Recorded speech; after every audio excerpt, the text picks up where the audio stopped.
Somos tu voz. Respaldado por equipovirtual.com, tu aliado en gestión de redes, identidad de marca, desarrollo web, asistencia administrativa. Equipovirtual.com. Nos da mucho gusto poder conectarnos a esta hora con Lima, Perú, para hablar con una querida amiga de esta casa, María Ángel Paulini. La verdad es que ella hace muchas cosas porque ella es consultora de emprendimiento, ella es growth hacker, es coach organizacional, pero también es químico. Tiene estudios también en ciencia de los alimentos, pero hoy queremos hablar con ella a propósito de un tema. Yo les decía al inicio del programa, no es nuevo, de hecho vamos a tratar de poner en contexto qué es lo que está pasando, pero la pasada semana la Organización Mundial de la Salud declaraba o clasificaba al talco como probablemente cancerígeno. Esa fue la conclusión a la que llegó un grupo de trabajo formado por 29 científicos de 13 países. Pero ¿eso qué quiere decir? ¿Y de dónde viene toda esta investigación y esta nueva clasificación? María Ángel, bienvenida, ¿cómo estás? Vanessa, un gusto estar una vez más con ustedes, compartir temas que tienen que ver con mi primer amor académico, que es la química. Esto es algo que yo jamás voy a abandonar, aun cuando esté haciendo otras labores que también roban parte de mi corazón, pero la química siempre va a estar en primer lugar. Y agradecida que ustedes me hayan invitado a hablar de este tema, que como bien lo decías al inicio de este espacio, no es nuevo, sin embargo tiene, vamos a decirlo así, una actualización de muy reciente data gracias a los estudios que se han realizado alrededor de esta sustancia. Y como bien decías, voy a poner un poquito en el contexto. Ya desde hace varios años, algunas pacientes, y digo algunas pacientes porque en la mayoría de los casos han sido mujeres, han denunciado que por el uso del talco, este polvito blanco a base de silicio que usamos para prevenir la sudoración, para ayudar a la abrasión de las manos, para quizás suavizar, incluso para deshidratar, para protegernos del sudor. Ese polvillo que se usa muchísimo en la salud íntima de las mujeres había estado asociado a la presencia de cáncer de ovario en un montón de pacientes. Por allí comenzó toda esta historia. Obviamente estos litigios con grandes empresas que producen este talco, pues vamos a decir una batalla tipo David y Goliat, ¿no? Uh-huh. Hay que recabar muchísima información. El poder y el lobby que hacen estas empresas es tan grande que muchos de estos procesos no prosperan.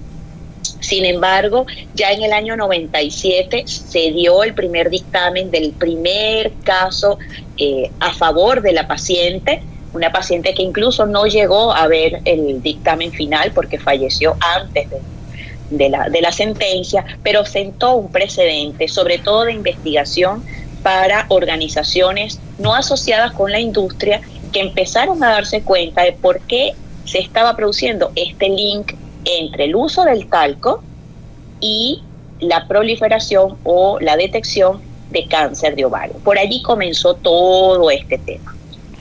Años después, con toda la investigación que se ha generado, una publicación que además está a decir bellísima, publicada en Lancet, y que va a tener una edición extendida, se espera que sea para el 2025, con todas las evidencias recabadas, ya ubica al talco, ¿sí?, a este producto que usualmente lo asociamos con niños y con personas mayores, ya está ubicado en la categoría 2A como riesgo potencial para la salud humana en base a sus propiedades cancerígenas. Esa es la clasificación. Hay tres grupos de clasificación. Hay un primer grupo, que es el grupo más crítico, en el que se considera la sustancia con suficientes pruebas para considerarla como un agente que puede provocar el cáncer. El grupo número 2, que de hecho tiene una subclasificación 2A y 2B, les ubica como posiblemente carcinógeno, ¿sí? En este caso hay pruebas, en algunos casos son concluyentes, en algunos casos no. Los elementos o las sustancias que están en el grupo 2A ya tienen elementos lo suficientemente concluyentes para decir que puede ser probablemente carcinógeno. Y el grupo número 3 son sustancias que han empezado a sonar, de hecho por allí entró el talco, pero que todavía no habían elementos concluyentes para decir, mira, sí, este elemento, el uso de este elemento o el contacto directo con esta sustancia puede, bajo ciertas circunstancias también, generar posiblemente enfermedades como el cáncer, ¿sí? Hay un caso que es emblemático, María Ángela. Hay un gigante farmacéutico que tiene miles de demandas en los Estados Unidos por supuestamente el cáncer que podría ser provocado por su talco. De hecho, creo que en mayo, en junio, ellos ofrecían $6.500 millones para resolver todas esas demandas. Obviamente, y como tú lo refieres, esos primeros estudios y denuncias se centraban en esos polvos de talco en la zona genital. Pero uno cuando escucha talco piensa siempre en el talco para bebés. Pero este mineral está presente también en otros, digamos así, productos. ¿En qué otros productos se puede encontrar el talco? ¿Y qué es lo que hace? No sé si es una sustancia, un mineral que pudiese hacer que entre en esta clasificación. Fíjate, en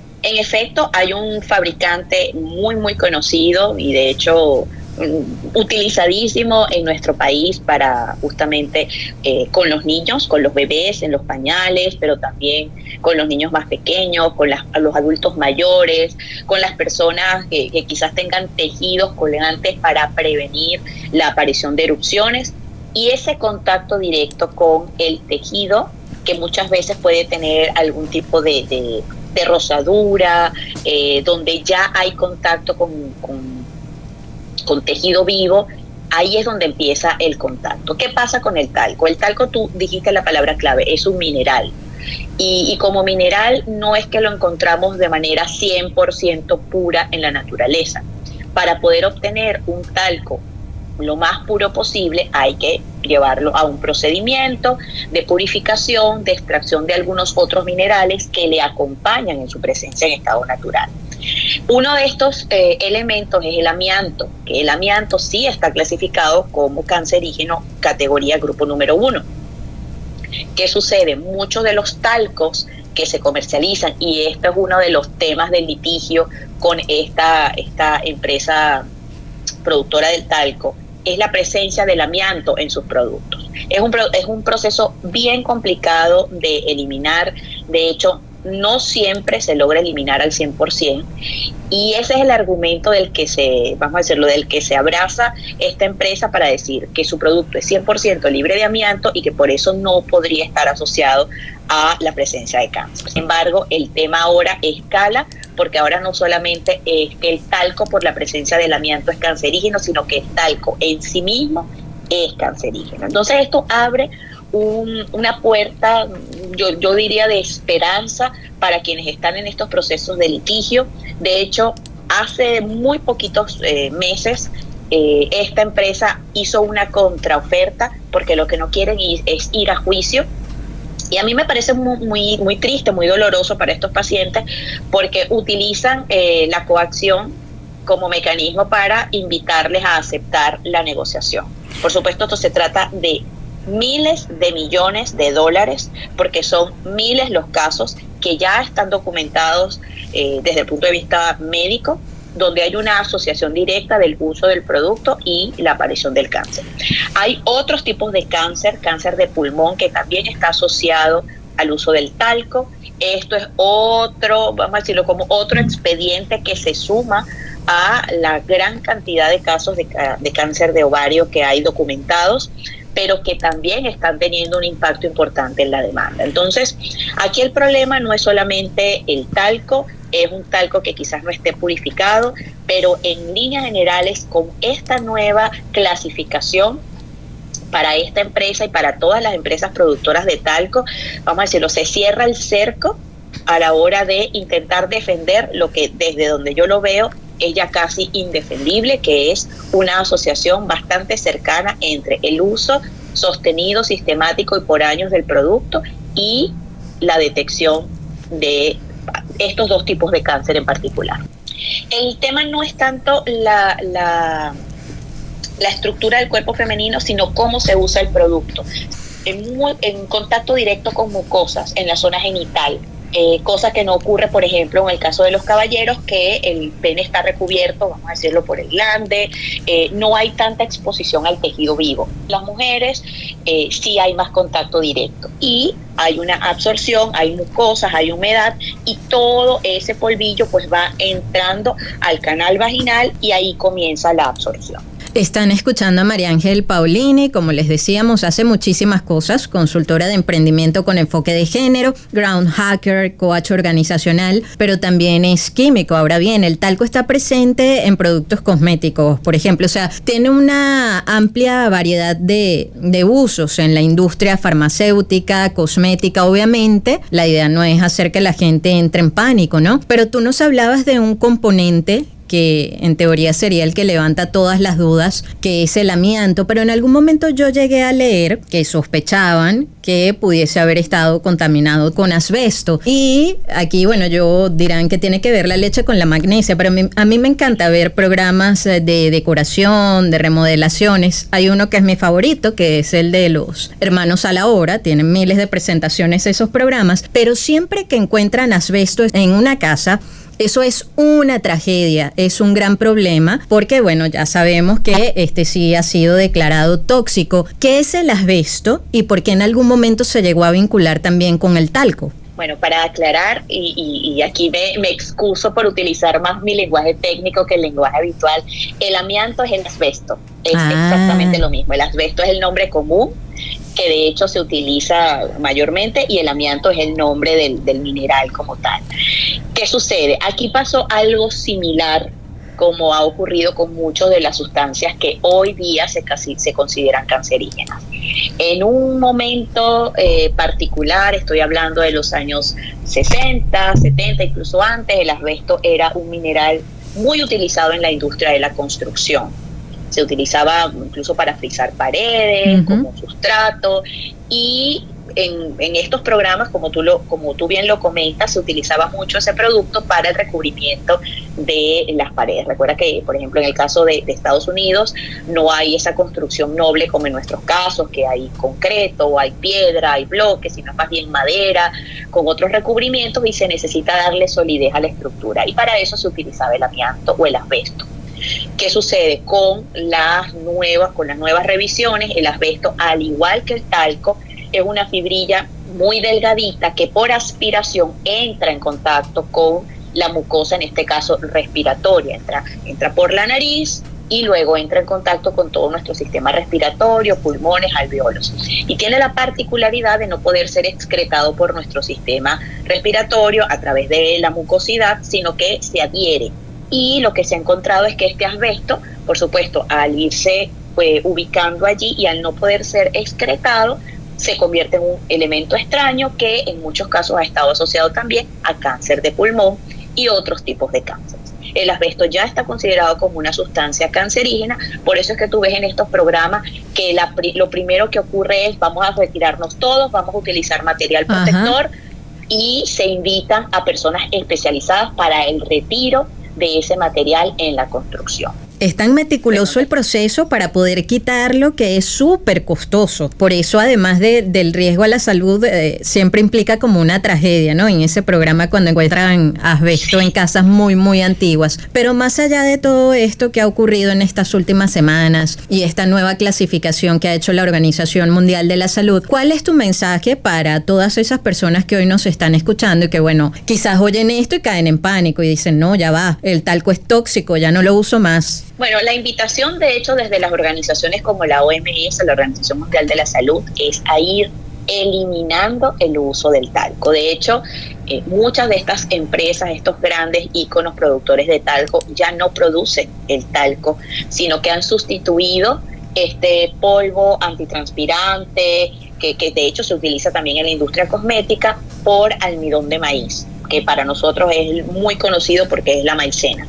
Es almidón de maíz, por supuesto, procesado, purificado, envasado, es lo que se está utilizando ya de hecho desde los años 90 como sustituto del talco. Y esta misma empresa por muchos años, yo diría que unos 15 o 20 años, produjo talco y almidón de maíz en paralelo, y tú podías conseguir los dos productos en el mercado con la misma marca. De hecho, por un tiempo, y yo recuerdo esto mucho en los años 90, 2000, el almidón de maíz se recomendaba para los recién nacidos, y ya cuando el niñito estaba un poquito más grande, ya podías pasarlo a talco. Esto más anecdótico que otra cosa, porque no había una recomendación médica o científica atrás de esto. El producto, el almidón de maíz, se comercializaba en envases mucho más chicos porque el proceso de obtención y purificación era más costoso, y era en su tiempo un producto más costoso que el propio talco, que ya estaba más que industrializado, el proceso no solo de extracción sino de purificación y envasado, y por supuesto hacía que el producto fuese un poco más costoso. Hoy en día podemos conseguir almidón de maíz envasado como si fuese talco, pero en la etiqueta claramente se declara si es o no es talco o almidón de maíz. Entonces allí mi recomendación, como siempre lo digo, es no entrar en pánico. Esto no es una relación causal, no es porque yo una vez usé talco ya voy a tener cáncer, no ocurre así. Hay un cúmulo de condiciones que tienen que tener las personas. Pasa sobre todo en el uso prolongado y sostenido en el tiempo. Entonces imagínate, si yo estoy utilizando talco desde que soy bebé hasta edad adulta, pues ahí hay un uso prolongado del producto, un contacto directo con cosas, y por supuesto yo aumento la probabilidad de que aparezcan estas condiciones cancerígenas. Entonces yo creo que la recomendación en este caso es, por un lado, tratar de sustituir el talco, que sé que es un producto de muchísima utilización en nuestro país, sobre todo en la época de calor y con los bebés. Y por otro lado, una recomendación adicional es revisar productos cosméticos donde el talco puede estar como ingrediente. Yo siento que van a pasar quizás unos 5 o 10 años hasta que nosotros podamos estar libres de talco en productos cosméticos. Todos estos productos en polvo suelto muy seguramente pueden tener talco en su constitución, porque de nuevo es un muy buen vehículo para que estos productos que están en polvo suelto no se apelmacen, y se utiliza tanto en la industria farmacéutica como en la industria cosmética como parte de los ingredientes regulares. Entonces, quizás, y como siempre digo, ser más curiosas a la hora de leer las etiquetas de los productos que estamos llevando a casa, para tener más conciencia de lo que entra en contacto con nuestra familia, con nuestros niños y con nuestros adultos mayores, que son la población, si se quiere, más proclive a usar este producto. Si quieres, comparte tus coordenadas en redes sociales. Bueno, me encuentran y siempre podemos conversar con gratitud, como @MariangelPauliniPadrón, así estoy en Instagram, así también me pueden encontrar en YouTube, que ahí hay videos un poco de todo también, como bien lo decías al inicio, y bueno, yo encantada de poder compartir con ustedes. Si quieren un poco más de información del tema, o si quieren conversar de estos y otros temas adicionales, esto es bienvenido, esta conversación tan grata que podemos tener a través de las redes sociales. Y aquí volveremos a conversar contigo, María Ángela. Un gran abrazo y feliz día. Un abrazo para ti, un abrazo bien apretadito desde Lima. Se les quiere mucho y se les recuerda con muchísimo cariño. Igual, María Ángel Paulini, amigos oyentes a quienes escuchaban, consultora de emprendimiento con enfoque de género, growth hacker, es coach organizacional y también es químico. Queremos escuchar tu voz. 0414-119-7230. Envíanos un SMS o WhatsApp con tu comentario o denuncia. 0414-119-7230.